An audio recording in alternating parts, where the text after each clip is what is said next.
Ahora sí, muchas gracias, presidente. No me podía desmutear. Bueno, este proyecto de ley que tenemos en consideración tiene que ver con la capital. En este caso, capitales alternas. Es una atribución de este Congreso y remite al fondo de la historia argentina. Cuando el país se dio la Constitución, o luego de la Constitución, estuvimos 27 años para resolver la cuestión de la capital. Durante casi 10 años, la capital estuvo de hecho en Paraná y la Constitución había definido en su artículo 3 una paradoja, que es que iba a tener asiento en una ciudad, en Buenos Aires, que no formaba parte de esa confederación. Con la Unión Nacional, el presidente Mitre la trajo de hecho también a Buenos Aires, que durante 18 años fue la ciudad huésped de los poderes nacionales, pero rehusando el Estado de Buenos Aires, la provincia de Buenos Aires, federalizar esa porción de su territorio para que hiciera de capital federal. Digamos que tuvimos un distinto, en todo caso, al que hemos tenido en el siglo XX y que nos convoca hoy, que era el rechazo a la capital. Era una disputa en donde el interior sí quería y la ciudad de Buenos Aires o la provincia de Buenos Aires no lo quería. Y justamente en el debate de la ley de federalización de Buenos Aires, o en realidad en 1880, cuando la legislatura de la provincia de Buenos Aires debatió ceder el territorio para emplazar la capital, luego de que la reforma constitucional de 1860 había resuelto quitar la cuestión capital de la Constitución y dárselo al Congreso como una atribución a definir por ley.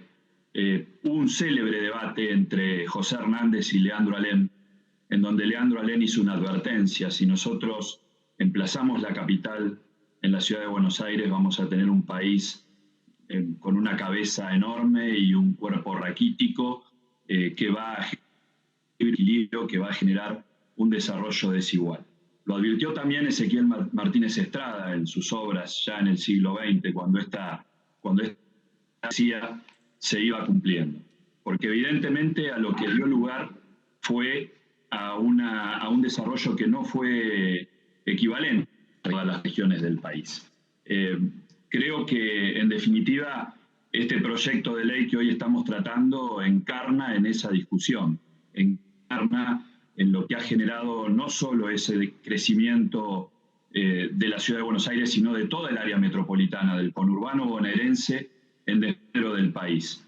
Y creo que es compartible de algún modo esa aspiración de este proyecto, pero también hay que decirlo, tiene un carácter testimonial, simbólico, porque nominando a 24 ciudades a lo largo y ancho del país con el mote o con el calificativo de alternas, seguramente no vamos a estar resolviendo el desequilibrio federal que hoy tenemos en nuestro país. Hubo muchísimos proyectos a lo largo de la historia para resolver esta cuestión. Rosario, Belville, Villa María, incluso Sarmiento, antes de la Organización Nacional, había propuesto la isla García, pero creo, y acá lo ha dicho el diputado González, hubo un presidente que puso este tema con mucha fuerza a la consideración de este Congreso en el año 1987, y me refiero al presidente Alfonsín, al padre de la democracia, que en 1987 logró que este Congreso apruebe la ley 23.512 y además las legislaturas de Río Negro y de la provincia de Buenos Aires hicieran lo propio, cediendo, como dice el artículo 3 de la Constitución, porciones de su territorio para emplazar una nueva capital en ese núcleo urbano que iban a conformar Viedma, Patagones y Guardia Mitre, dando lugar a esa convocatoria que hizo el presidente Alfonsín, a repensar el país en su territorialidad, al sur, al mar y al frío, dijo el presidente Alfonsín, porque esta idea también integraba el espacio marítimo de la República Argentina. En ese círculo de mar y de continente, de Patagones era el eje, era el epicentro. Lamentablemente ese sueño no se pudo concretar, pero los que adherimos al y especialmente los patagónicos seguimos bregando por eso. Un grande del constitucionalismo argentino, Antonio María Hernández, en sus 20 propuestas para hacer el federalismo, Una de ellas es trasladar la capital, sacarla de Buenos Aires. Y esto no va en desmedro de Buenos Aires, todo lo contrario. La ciudad de Buenos Aires, en la reforma del 94, en la reforma constitucional, adquirió un estatus de ciudad autónoma. Es un nuevo ente de la federación, con estatus de provincia, como lo ha dicho la Corte en reiteradas oportunidades. Nuestro federalismo está herido, señor presidente. Está afectado de centralismo y de discrecionalidad, sobre todo en el capítulo del federalismo fiscal. Tenemos incumplida una manda constitucional, la disposición transitoria sexta de la Constitución, que estableció que antes de fines del 96 debía haber una nueva ley de coparticipación apegada a los estándares del artículo 75, inciso 2, es decir, equidad, solidaridad fiscal, correspondencia entre los servicios que se prestan y las asignaciones de fondos federales. Un equilibrio basado en un grado equivalente de desarrollo, calidad de vida e igualdad de oportunidades, se viva en donde se viva en todo el país. Sin embargo, esto está pendiente, y está pendiente por esa visión centralista, unitaria.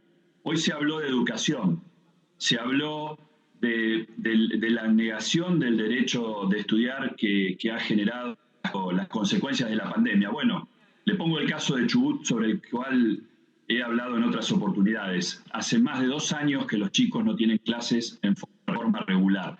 ¿Es esto un problema de la coparticipación? No totalmente, es un problema de un mal gobierno, de un gobierno incapaz de pagar los sueldos, un gobierno que debe todavía el aguinaldo del mes de junio, pero también es un problema de la coparticipación, de una coparticipación desigual, de un mandato como el del artículo 75, inciso 9 de la Constitución, que le impone a este Congreso acudir en ayuda de aquellas provincias cuyas rentas van a cubrir sus gastos ordinarios. De un presupuesto como el que votamos la semana pasada, que asigna discrecionalmente recursos solo a algunas provincias y no atiende a otras que tal vez lo necesitan más.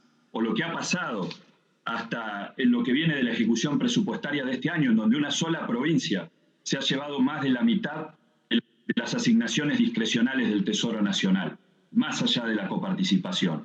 ¿Y qué decir de cuando un gobierno justicialista privatizó las jubilaciones allá por 1993, creando las AFJP, que eran las que iban a recaudar los aportes y contribuciones de empleados y empleadores?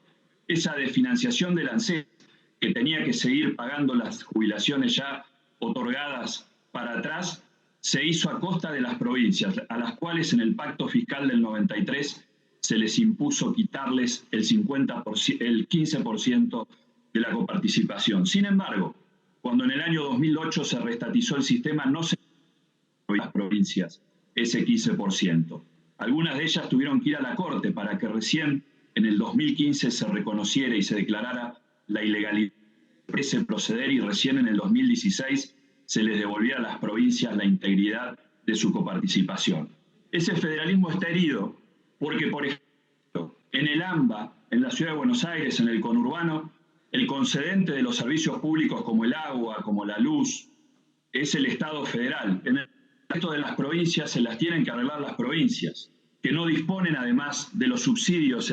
También la semana pasada aprobamos un presupuesto en donde el 80% de los subsidios del transporte van para esta zona del país, para el AMBA, y el resto del país se tiene que arreglar con el 20%, cuando padece insuficiencia y carencias de servicios. Por eso, presidente, fortalecer el federalismo es algo mucho más amplio y profundo que asignar el título casi honorífico de capital alterna a 24 ciudades a lo largo del país. No lo vamos a resolver con esto. No obstante, el sentido del dictamen de minoría es rescatar la parte positiva de ese proyecto, que es el artículo 6, que invita a repensar el lugar de asiento de organismos, entes e incluso empresas del Estado. Pero creemos que esa es una delegación que no puede ser, como se decía, abierta, porque además no lo permite la Constitución. Hay un compromiso real con esto, con poner la toma de decisiones cerca del lugar en donde eso gravita, como se ponían los ejemplos recién con determinadas secretarías. Creo que tenemos que darle un plazo concreto al Poder Ejecutivo para que, y nosotros lo proponemos para que esto se defina. Mire, vuelvo sobre la provincia de Chubut. Hace ya 113 años se descubrió ahí, en kilómetro 3, en el barrio General Mosconi, el petróleo, un 13 de diciembre de 1907. La sede central de YPF está en Puerto Madero. Las decisiones de política hidrocarburífera se toman en Buenos Aires. Y en la cuenca del Golfo San Jorge, que compartimos con la provincia de Santa Cruz, en donde se ha aportado tanto a lo largo de todos estos años con ese recurso estratégico, no hay siquiera una destilería. No se puede participar en la cadena de valor y nos tenemos que conformar con una economía primarizada, en donde ni siquiera el lugar de asiento de las decisiones está cerca. Entonces creo, presidente, que deberían atenderse las observaciones que hemos hecho, porque apuntan a esto, a darle cuerpo, a darle materia a este proyecto de ley.